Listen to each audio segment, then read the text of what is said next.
हालांकि cease fire हुए कई दिन बीत चुके हैं, लेकिन जंग की वजह से अमेरिकी राजधानी वॉशिंगटन में अब भी हड़कंप मचा हुआ है। लगातार मीटिंग्स हो रही हैं। ये बैठकें इसलिए हो रही हैं क्योंकि ईरान युद्ध की वजह से अमेरिका के हथियार करीब करीब खत्म हो चुके हैं। रिपोर्ट के मुताबिक अब अमेरिका के पास इतने भी हथियार नहीं बचे हैं कि वो हाल फिलहाल में कोई जंग लड़ सके। और यही वजह है कि अब ट्रंप ने कार बनाने वाली कंपनियों को हथियार बनाने को कह दिया है।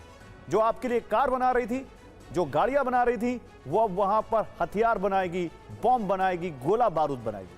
देखिए, युद्ध रुकने के बाद से ही अमेरिका की राजधानी वॉशिंगटन में हड़कंप है। व्हाइट हाउस से लेकर पेंटागन तक बैठकों का दौर जारी है। ये बैठकें इसलिए हो रही हैं क्योंकि पहले यूक्रेन युद्ध और फिर ईरान जंग की वजह से अमेरिका में हथियारों का भंडार बहुत ही कम हो गया है। पेंटागन ने कार बनाने वाली कंपनियों को हथियार बनाने के लिए कहा है। पेंटागन के अधिकारियों ने जनरल मोटर्स और फोर्ड जैसी कंपनियों से बात की है। जंग में अमेरिका के काफी हथियार और मिसाइलें बर्बाद हो गए। ट्रंप के लिए चिंता की बात यह है कि ईरान में कोई भी बड़ा लक्ष्य हासिल नहीं हुआ।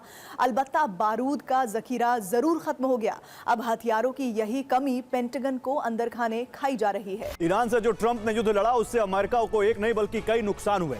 पहला नुकसान तो यही है कि सुपर पावर की साख पर बट्टा लग गया है।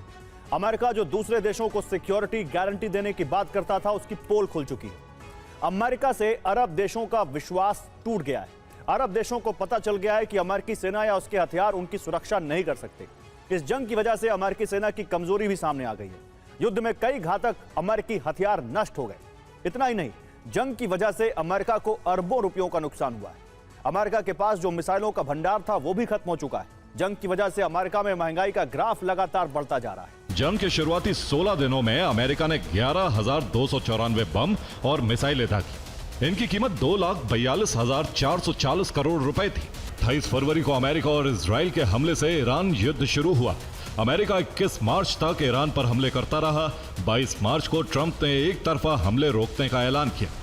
इसका मतलब यह है कि अमेरिका ने लगातार 22 दिनों तक हमला किया। रिपोर्ट के मुताबिक ईरान युद्ध में अमेरिका के थर्ड एयर डिफेंस सिस्टम की इंटरसेप्टर मिसाइलों का 90% भंडार खत्म हो गया। पेट्रियट एयर डिफेंस सिस्टम की मिसाइलें भी 85% तक खत्म हो गई हैं। अटैक एमएस मिसाइलों का भंडार भी 90% समाप्त हो गया है। ये हाल उस अमेरिका का है जो दुनिया भर में हथियार बेचकर मोटा मुनाफा कमाता था। लेकिन अब सूरत हाल ये है कि उसके पास खुद ही जंग लड़ने के लिए हथियार नहीं है। जो हथियार खत्म हुए हैं, उन्हें फिर से जुटाने की कोशिश की जा रही है। और ट्रंप ने ईरान पर हमला कर जब जंग शुरू की थी, तो इस यकीन के साथ की थी कि अमेरिकी एयरफोर्स और नेवी ऐसा हमला करेगी कि ईरान कुछ ही दिनों में सरेंडर कर देगा। ईरान अमेरिका की हर शर्त मान लेगा। लेकिन ट्रंप और उनकी टीम का अनुमान एकदम गलत साबित हुआ। अमेरिका का सामना उस ईरान से हुआ जिसकी शक्ति के बारे में ट्रंप को अंदाजा तक नहीं था। नतीजा यह हुआ कि ईरान ने अमेरिका के एक से बढ़कर एक ब्रह्मास्त्र की कब्र खोद दी। ईरान ने अमेरिका के 18 MQ-9 रीपर ड्रोन तबाह कर दिए। इनकी कीमत है 5,040 करोड़ रुपए।